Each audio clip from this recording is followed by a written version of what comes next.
Ողջույն բոլորին, Armedia YouTube kanaliքում ամենագլխավոր լուրերն են։ Սկսենք մեզ համար գուցե ուշացած, բայց կարևոր լուրով։ Երևանում տեղի է ունեցել պատմական նշանակության հանդիպում, որի շրջանակում Հայաստանի վարչապետ Նիկոլ Փաշինյանը եւ Միացյալ Նահանգների փոխնախագահ Ջեյ Դի Վենսը ստորագրել են հայտարարություն Միացյալ Նահանգների եւ Հայաստանի միջև խաղաղ միջուկային համագործակցության վերաբերյալ բանակցությունների ավարտի մասին։ Սա Միացյալ Նահանգների փոխնախագահի առաջին այցն էր Հայաստան եւ այն տեղի է ունենում տարածաշրջանում խաղաղության հաստատման նոր փուլում։ Կողմերն ընդգծել են, որ օգոստոսի 8-ին Վաշինգտոնում կայացած խաղաղության գագաթնաժողովից հետո հայ-ամերիկյան հարաբերությունները մտել են առավել բարձր մակարդակի փուլ։ Վարչապետ Փաշինյանը շնորհակալություն է հայտնել Միացյալ Նահանգների նախագահ Դոնալդ Թրամփին խաղաղ գործընթացում ունեցած անձնական ներգրավվածության համար։ Միջուկային համագործակցության համաձայնագիրը հնարավորություն կտա ամերիկյան եւ հայկական ընկերություններին իրականացնել քաղաքացիական միջուկային էներգետիկ նախագծեր։ Միացյալ Նահանգների փոխնախագահի խոսքով սա կարող է բերել մինչև 5 միլիարդ դոլարի նախնական արտահանման եւ երկարաժամկետ մատակարարման պայմանագրերի, այդ թվում փոքր մոդուլային ռեակտորների տեխնոլոգիայի ներդրմամբ։ Կողմերը շեշտել են, որ համաձայնագրերը կնպաստի Հայաստանի էներգետիկ դիվերսիֆիկացիայի եւ անվտանգությանը։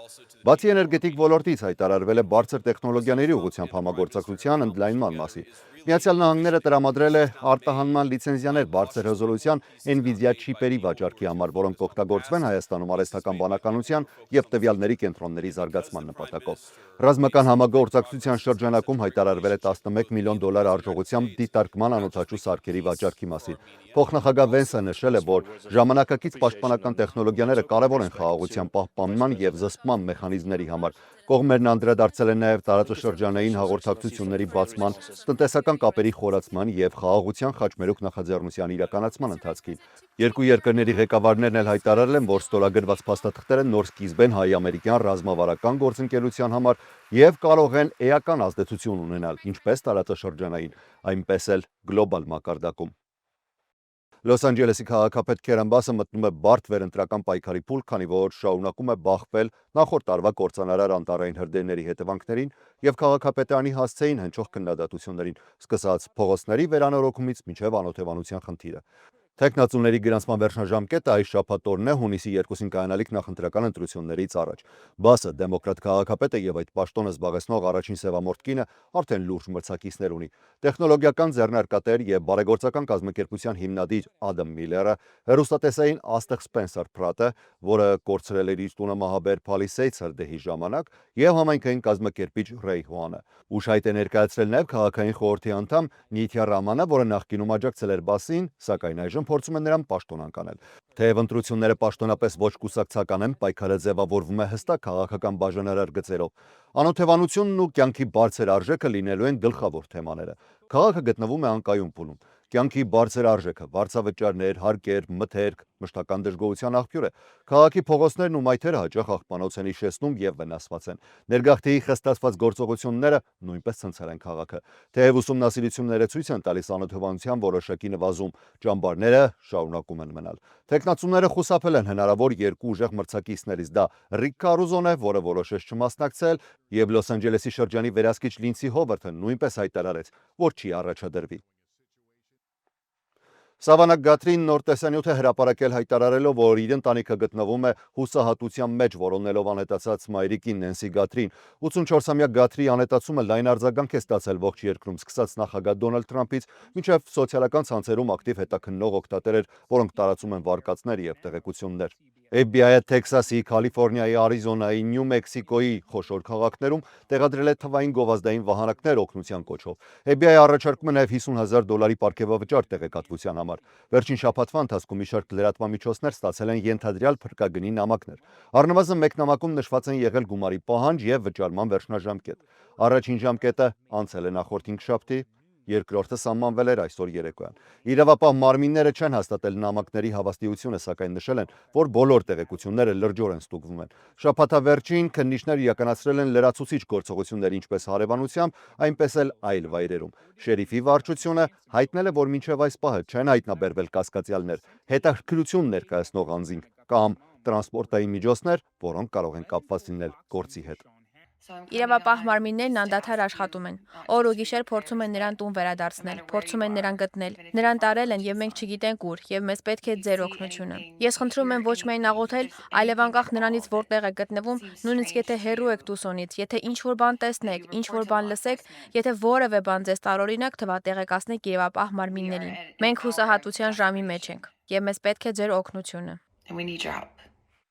Լոս Անջելեսի շրջանի իրավապահները նոր զգուշացում են տարածել բանկերի եւ բանկոմատների անվտանգության վերաբերյալ լուսնային նոր տարվա նախաշեմին, հատկապես կանխիկ գումար հանելու եւ մուտքագրելու ժամանակ։ Լուսնային նոր տարվա ընթացքում տարածված ավանդույթ է կարմիր ծրարների մեջ կանխիկ գումար նվիրելը, ինչի պատճառով այս շրջանում մարդիկ հաճախ հանում են ավելի մեծ գումարներ։ Լոս Անջելեսի շրջանի տարբեր ոստիկանական կառույցների ղեկավարներ, բանկերի ներկայացուցիչներ եւ համայնքային առաջնորդներ այսօր հանդես են եկել համատեղ հայտարարությամբ կոչ անելով բնակիչներին լինել զգոն։ Լոս Անջելեսի շրջանի շերիֆ Ռոբերտ Լունան ասել է, որ հանցագործները երբեմն օգտագործում են հենց այս շրջանը թիրախավորելով այն մարդկանց, ովքեր ավելի մեծ գումարներ են հանում մշակութային սովորույթները պահպանելու համար։ Լոս Անջելեսի շրջանի դատախազ Նեյթան Հոքմանը խիստ նախազգուշացում է եղել հնարավոր գողերին։ Եթե դուք թիրախավորում եք մեր համայնքները, մենք վճռականորեն կհետապնդենք արդարադատությունը ներկայացնելով բոլոր համապատասխան մեղադրանքները եւ հավելյալ հոդվածները, ինչը կարող է հանգեցնել երկարաժամկետ ազատազրկման։ Ղեկավարները ներկայացրել են անվտանգության մի շարք քայլեր, որոնք խորհուրդ է տրվում կիրառել բանկեր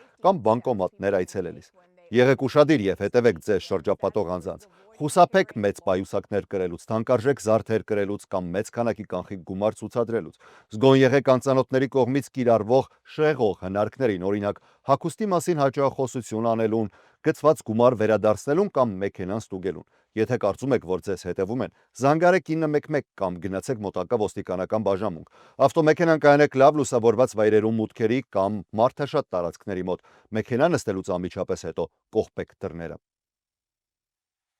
Կալիֆորնիայի ձկների եւ վայրի բնության պաշտպանության վարչության տվյալներով Լոս Անջելեսի շրջանում 1 դար անց առաջին վայրի գայլն է հայտնվել։ 3 տարեկան գորշ գայլը հանգստյան օրերին կատվել է Սանտա Կլարիտայի մերձակա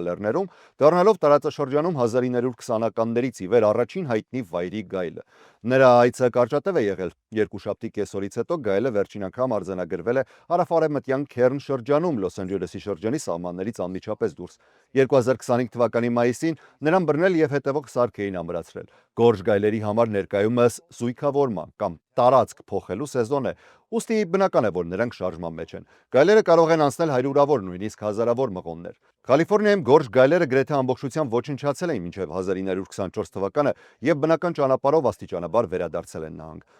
Այժմ Կալիֆորնիայում հաշվառվում է մոտ 60 գորշ գայլ։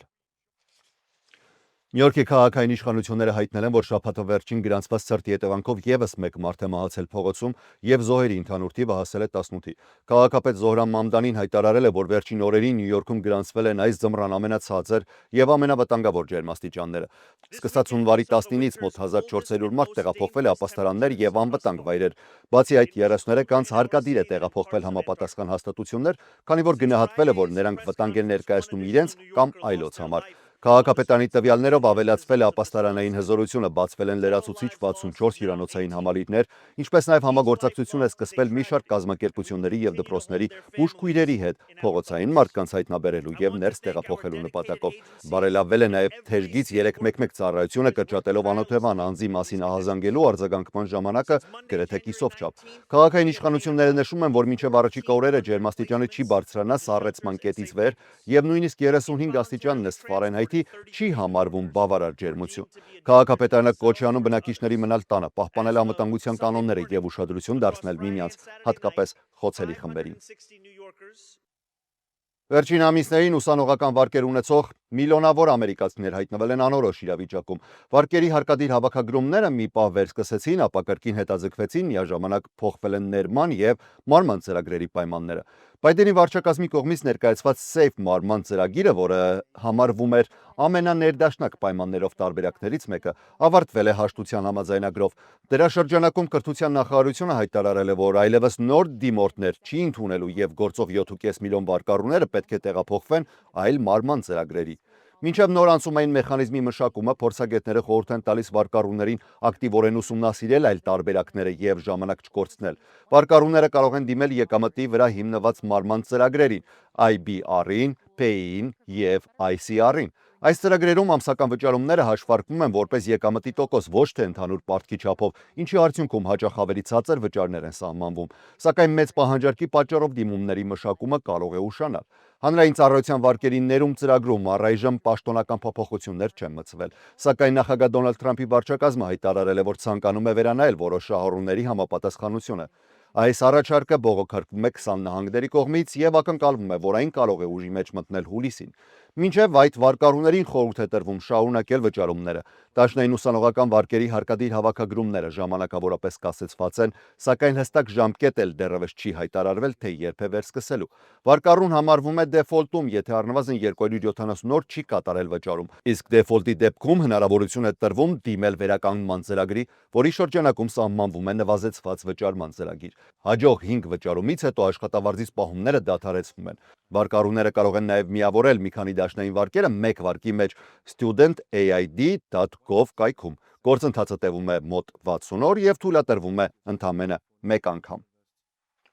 Տարբեր նահանգներում դաշնային դատավորները բախվում են habeas corpus հայցերի աննախադեպ հոսքի, որոնք ներկայացվում են ներգաղթյալների կողմից։ Նախորդ վարչակազմի ժամանակ քրեական անցյալ չունեցող ներգաղթյալները որպես կանոն կարող էին պահանջել գրավի լսում ներգաղթի դատավորի մոտ, մինչև նրանց գործերը քննվում էին դատարաններում։ Սակայն Թրամփի վարչակազմը վերացրել է այդ մոտեցումը, անցնելով պարտադիր կալանքի քաղաքականության։ Արդյունքում հազարավոր ներգաղթյալներ դիմում են դաշնային դատարաններ habeas corpus-ի հայցերով, վիճարկելով իրենց անժամկետ կալանքը։ Մի շարք նահանգների դաշնային դատարանի դատավորներ հայտարարում են դատական վարչական արտակարգ իրավիճակի մասին կապված հայցերի ծավալի հետ։ Արդարադատության նախարարությունը քննադատել է դատավորներին, պնդելով, որ եթե որոշ դատավորներ հետևեին օրենքին, ապա habeas corpus-ի ծավալը չէ լինի այդքան մեծ։ 5-րդ շրջանի դաշնային վերաքննիչ դատարանի վերջին որոշումն էլ աջակցել է վարչակազմի քաղաքականությանը, թույլատրելով ներգաղթյալների կալանքը առանց գրավի, ինչը համարվում է կարևոր իրավական հաղթանակ կառավարության համար։ Իրավական պայքարը շարունակվում է։ Մի կողմից վարչակազմը պաշտպանելով զանգվածային արտաքսումների քաղաքականությունը, մյուս կողմից էլ դատավորներն ու փաստաբանները բարձրաձայնելով օրինականության եւ դատական վերահսկողության հարցերը։ Habeas corpus-ը դարավոր իրավական սկզբունք է, որը սկիզբ է առել դեռևս 1215 թվականի Մագնա Կարտայից։ Այն պարտադրում է, որ կառավարությունը դատանում հիմնավորի մարդու կալանավորումը ներկայացնելով ապացույց։ Միացյալ Նահանգների Սահմանադրության առաջին հոդվածի 9-րդ բաժնում նշված է, որ habeas corpus-ի իրավունքը չի կարող կասեցվել բացառությամբ ապստամբության կամ ներխուժման դեպքերի, երբ հանրային անվտանգությունը կարող է պահանջել դա։ Միացյալ Նահանգների պատմության ընթացքում habeas corpus-ը կասեցվել է միայն 4 անգամ։ 1861-ին նախագահ Աբրահամ Լինքոլնի կողմից քաղաքացիական պատերազմի ժամանակ, վերակառուցման շրջանում Ուլիսես Գրանտի կողմից, 1905-ին Թեոդոր Ռուզվելտի կողմից Ֆիլիպիններում ապստամբության ժամանակ եւ 1941-ին Ֆրանկլին Ռուզվելտի կողմից Փերլ Հարբորի հարձակումից հետո։ Թրամփի վարչակազմը փորձում է արագացնել զանգվածային արտաքսումները, նվազեցնելով դատարանների միջամտությունը, սակայն դեռևս պարզ չէ, արդյոք միակողմանի կկասեցվի habeas corpus-ը, թե դրա համար անհրաժեշտ կլինի այդուամենայնիվ կոնգրեսի որոշում։ Աջակցության համար շնորհակալություն ենք հայտնում մեր գործընկերներին, որոնք հանդես են գալիս տարբեր եւ օգտակար առաջարկներով։ Նրանց մասին տեղեկատվությունը պարբերաբար հայտնվում է էկրանի ստորին հատվածում, այնպես որ կարող եք օգտվել լավագույն առաջարկներից։ Կալիֆորնիայի նահանգային դատարանում սկսվում է գործ, որը կարող է շրջադարձային դառնալ տեխնոլոգիական հսկաների համար։ Խոսքը 20-ամյա կնոջ KGM-ի հայցի մասին է, որը պնդում է, թե Instagram-ի եւ YouTube-ի հավելվածների կախվածություն առաջացնող դիզայնը վնասել է իր հոգեկան առողջությունը։ Հայցը ներկայացվել է Instagram-ի մայր ընկերության Meta-ի եւ YouTube-ի սեփականատիրոջ Google-ի դեմ, որը պատկանում է Alphabet ընկերությանը։ Դատարան ներկայացված փաստաթղթերում KGM-ը նշում է, որ հարթակների ուշադրություն գրավող եւ երկար օգտագործում խրախուսող մեխանիզմներն իրեն կախվածության մեջ են գցել դեռ պատանի տարիքից։ Նրա խոսքով այդ հավելվածները խորացրել են դեպրեսիան եւ ինքնասպանության մտքերը, եւ նա ցանկանում է, որ ընկերությունները պատասխանատվություն կրեն։ Այս դատավարությունը դիտվում է որպես առաջին քայլ կամ գուցեև հիմնակար պարզելու, թե արդյոք խոշոր տեխնոլոգիական հարթակները կարող են իրավական պատասխանատվություն կրել երեխաներին կամ օգտատերերին վնաս պատճառելու համար։ Եթե դատարանը վճիռ կայացնի տեխնոլոգիական ընկերությունների դեմ, դա կարող է ճանապարհ հարթել նմանատիպ այլ հայցերի, հազարավոր հայցերի համար եւ սասանել ոլորտի երկարամյա իրավական պաշտպանությունը օգտատերերի վնասի վերաբերյալ պահանջների դեմ։ Բացի Meta-ից եւ Google-ից, Կալիֆոռնիայում հազարավոր հայցեր են ներկայացվել նաեւ TikTok-ի եւ Snap ընկերությունների դեմ։ Meta-ի գլխավոր տնօրեն Մարկ Ցուկերբերգը կներկայանա դատարան որպես վկա։ Միջդատական փուլում TikTok-ը եւ Snap-ը համաձայնության է եկել KGM-ի հետ եւ կարգավորել են գործընթացը մինչեւ դատավարության մեկնարկը։ Հարավային Կալիֆոռնիայում վերջին օրերին գրանցված միջինից բարձր ջերմաստիճանները շուտով տեղը կզիջեն անձրևային եղանակին։ Օդերևութաբանական ծառայության տվյալներով այսօր կպահպանվեն տաք պայմանները, սակայն սկսած երեքշաբթի երեկոյից տարածաշրջան կներթափանցի փոթորիկային համակարգ, որը կբերի թեթևից միջին ուժգնության անձրև։ Անձրևի հիմնական փուլը սպասվում է մինչև չորեքշաբթի։ Անձրևից հետո ջերմաստիճանը ժամանակավորապես կնվազի, սակայն շաբաթվա երկրորդ կեսին կանխատեսվում է աստիճանական տաքացում, թեև հաջորդ շաբաթվա համար կանխատեսումները ավելի խիստ են։ Այսքանն ենք առանձնացրել լուրերի համար, ես Հարություն Մինասյանն եմ, շնորհակալ եմ ուշադրության համար, առողջ եղեք։